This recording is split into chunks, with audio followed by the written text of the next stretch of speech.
जय श्री राम दोस्तों। कहते हैं हमारे महाराज तो दया की मूर्ति थे।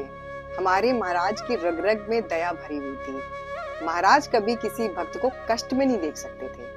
और महाराज के तो देश विदेश दुनिया भर में न जाने कितने ही भक्त थे।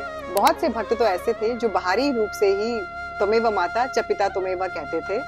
और महाराज जी हों कहावत सब कहत राम सहत उपहास के अनुसार सबको स्वीकार करते थे। महाराज जी हर भक्त की मन की बात को जानते थे, हर भक्त को वो स्वीकार करते थे। महाराज तो घट घट की जानते थे। महाराज अक्सर सिद्धि माँ से कहा करते थे, अधिकांश ये भक्त मेरे पास में सिर्फ अपने स्वार्थ के लिए आते हैं, ये सिर्फ मुझसे कुछ मांगने आते हैं, कभी भी मेरे लिए नहीं आते हैं। मीन्स कभी भक्ति के लिए नहीं आते हैं, परमार्थ के लिए नहीं आते हैं, ज्ञान के लिए नहीं आते हैं, इन्हें बस मुझसे कुछ ना कुछ चाहिए।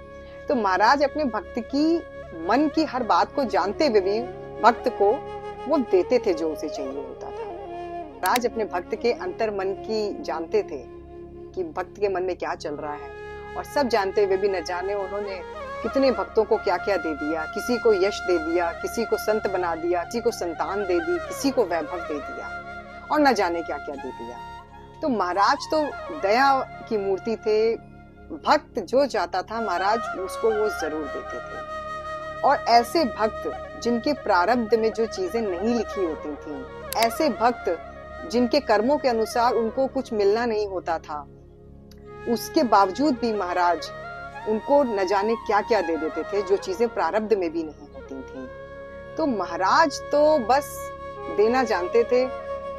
भक्त के मन की हर बात को वो जानते थे। अपने भक्त का ख्याल रखना महाराज को बहुत अच्छे से आता था। महाराज अपने हर एक एक भक्त का ख्याल रखते थे। पात्र हो या कुपात्र हो, वो किसी में भेदभाव नहीं करते थे। उनकी शरण में जो चला गया, चाहे वो मन से गया हो, चाहे बेमन गया हो या अपने स्वार्थ में गया हो, महाराज उसको अपना लेते थे। तो महाराज तो दया की मूर्ति थे। जय श्री राम, जय हनुमान जी, जय महाराज जी, जय श्री सिद्धि माँ।